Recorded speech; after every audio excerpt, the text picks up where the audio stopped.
Right. Hello, everyone. I am Saira, practice manager at HIOS. I'm Sanam. I'm the primary care network manager. And today we've got a very, very, very special guest who's going to get our life in order, isn't she? We've got Helen. So, Helen, do you want to introduce yourself and tell us a bit about what you do? Sure, absolutely. Well, thank you so much for inviting me into this video. I'm a coach, which I love. I really enjoy my job because it means I get to work with people. So I help people get where they want to get, and that can be professionally, it can be personally, in every area of their lives. So my business is impact coaching, and I work with individuals of every age, in every industry, and also do training and train people to be coaches as well. So it's all about why we do what we do, how we get in our own way, and helping us to live the lives that we want to live, which is an amazing thing to do for a living. All right, so you are going to sort out our lives for us. Oh yeah, give me 5 minutes. We recently had appraisals, and something that I mentioned was like, I don't know what I want to do. I don't know where I want to be. So yeah, I think you're going to answer a lot of my questions. I'm going to treat this as a personal coaching session. So we've got a few topics to cover. We thought we'd start off with mindset, because you mentioned that this was really important. So do you want to explain what you mean by mindset, and how, when we talk about skills and knowledge and how that's important? Absolutely. I mean, of course, it's really important to think about what it is that we know and what skills we have and what knowledge we have. That's really important in our careers, and all of that makes us really successful. And learning is amazing and growing is amazing. And what I also see in the work that I do and in my own journey as well is how we think, what's in our minds, and the psychology really, really impacts how we feel in life, how comfortable we feel to move forward, where we might get stuck a bit, whether it's because we're worried about something, or we've had a bad experience in something, or we have certain beliefs about ourselves or the world that mean that we don't move forward in the way that we want to. So despite having all the knowledge and the skills, if our mindset isn't in a good place and we don't spend time thinking about that, for example, in coaching sessions or chatting with colleagues and friends, it can really get in our way. And when we are thinking really well, we can really help ourselves move forward. And how do you stop feeling negative, or any top tips that you might have that how we can develop a stronger mindset? Yeah, I mean, absolutely. Seeing the negative things in life is something that so many of us can wake up on a morning and think, oh my goodness, it's a long day, it's raining, it's dark, I've got to do that thing today that I don't want to do. And it's really easy to go to the difficult stuff first, I think. And it's about being able to notice that. So a lot of what we'll talk about in today's video is around emotional intelligence. And that's our ability to be really aware of ourselves and how we tick, and also be able to dial ourselves up and down.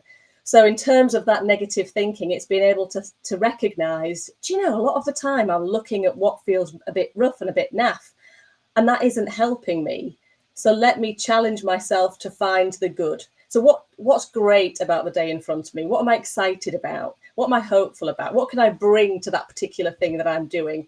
And to consciously challenge our thinking. And journaling can really help as well, just to have prompts on a morning and or on an evening to help us collect our thoughts and ask questions like, what went really well today? What am I really proud of today? That helps us develop those habits to think in a more diverse way, rather than just what I would call a thinking trap of negativity. Yeah, I think one thing we've noticed a lot is when students have exams, it's very hard because every single day it is an exam. So obviously when you're at work, Monday might be the worst day ever, but Thursday might be great. But when you've got exams, it's every day you're waking up and okay, I've got 2 exams today. So what do you recommend to students that it is a cycle of every day you're waking up to do an exam? So how can they think positively in those kind of situations? I think it's recognizing and having some form of trigger. So for me, it's brushing my teeth. And on a morning, that's the place where I go, okay, what is today about?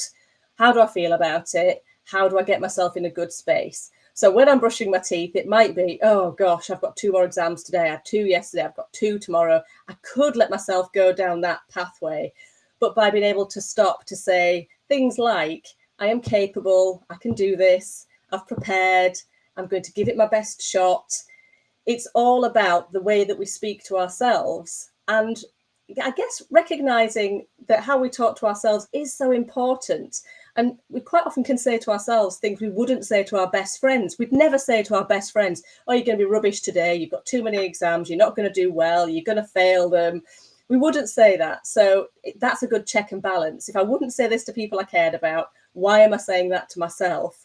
And to complete the sentence, I am, with something positive, is so useful. So even if you've got those 2 letters, 2 words written on a post-it note stuck on your cabinet in front of your sink, and finish it with something positive, because we become whatever the end of that sentence is if that's what we're constantly saying to ourselves. So it's so important that the end of that sentence is something like kind, determined, tenacious, rather than lazy, useless, and those kinds of words that really, really don't help us. And building in those habits, you know, when I see people that go through life from exams to more exams to, you know, being tested in their careers, the people that feel the best the most of the time are the people that have built in these little habits regularly to check in on themselves and course correct, rather than disappearing down what I would call a rabbit hole of negative thinking, which is so hard to get out of unless we've got someone around us to challenge us, to help us think really differently. So I think it's building little habits like that to raise our awareness and make those changes.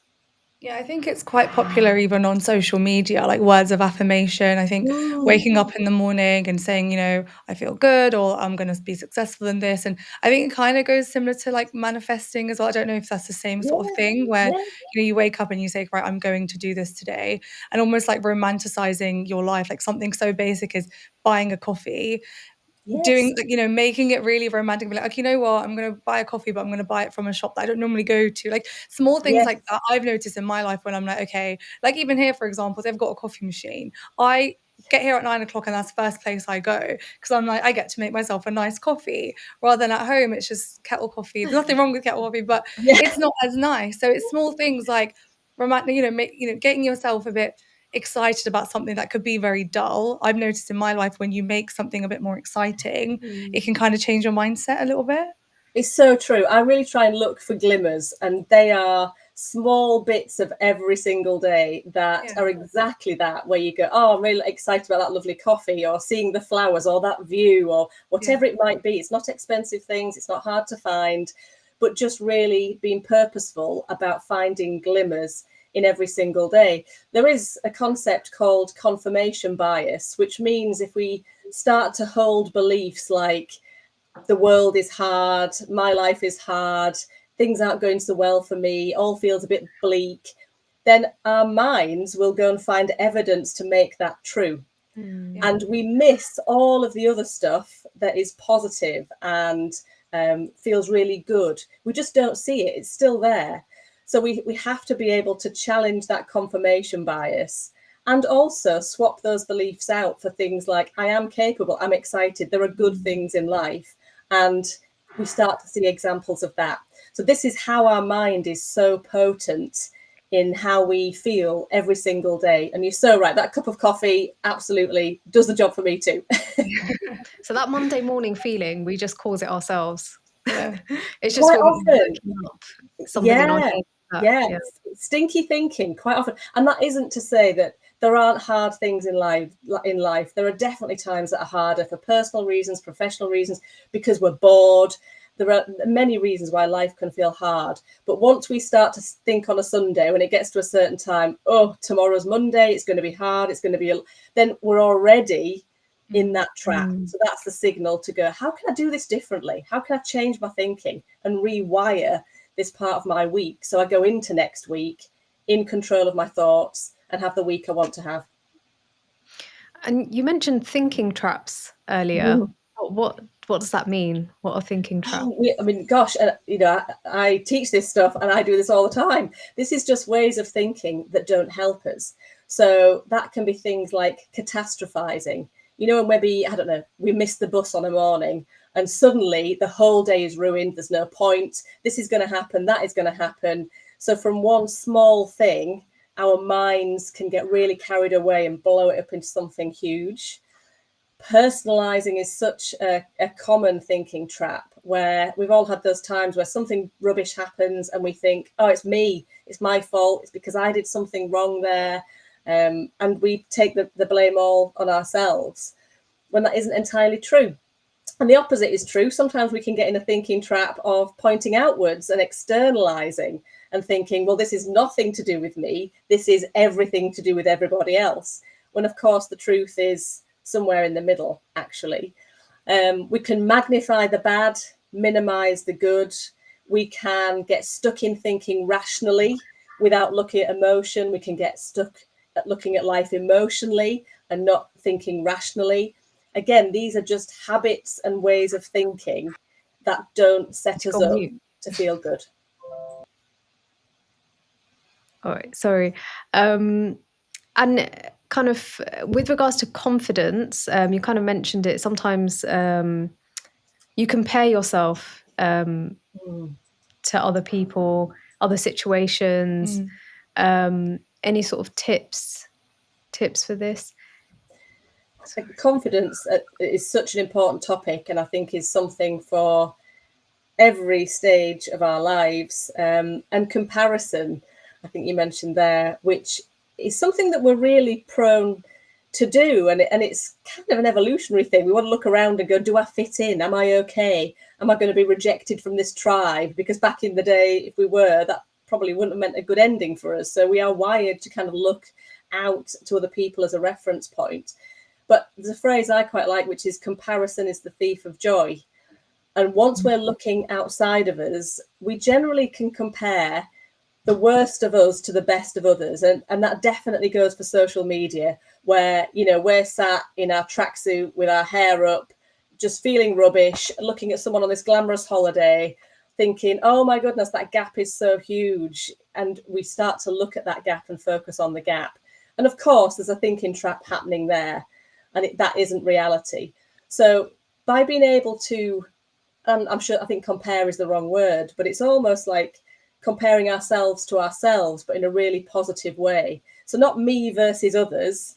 It's about staying in our own lane.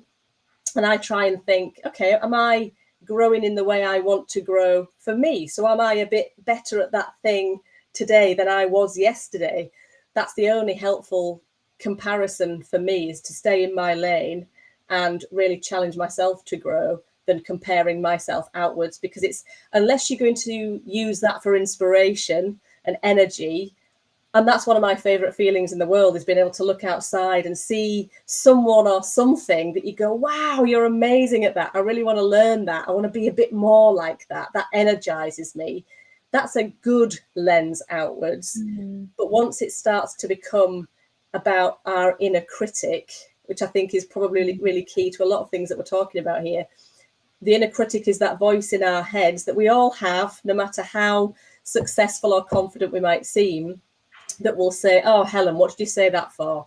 Or you're not going to do very well in that presentation. Or you've got an exam, you're probably going to not do very well there. It's the voice in our heads that we can hear that tells us we're not doing very well. And the inner critic can get louder and louder if we don't spend time like this, being able to recognize it and dial it down. The chances are we won't get rid of it. It's normal. We all have one, but it's not seeing it as truth. And when we compare, that inner critic is probably quite loud and pointing out all the ways in which we think we aren't good enough.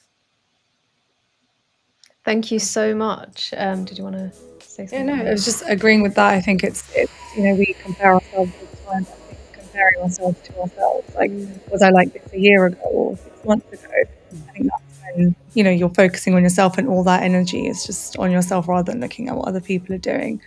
Yes, and that's a positive journey, great place to be. Yeah. Loads of top tips, and exactly that. The journaling thing you mentioned, I started journaling, and actually I went through my notes from like 2023, and actually it's really interesting to reflect. Yes. What's going on. And you really think- seeing progress. I think that's phenomenal, isn't it? To go, look how much I've grown. It can be really give a lot of energy to do that. Yeah. Thank you so much. We'll end here, but we're going to be back with part 2 very soon. Amazing. Thank you. Bye. Thank you.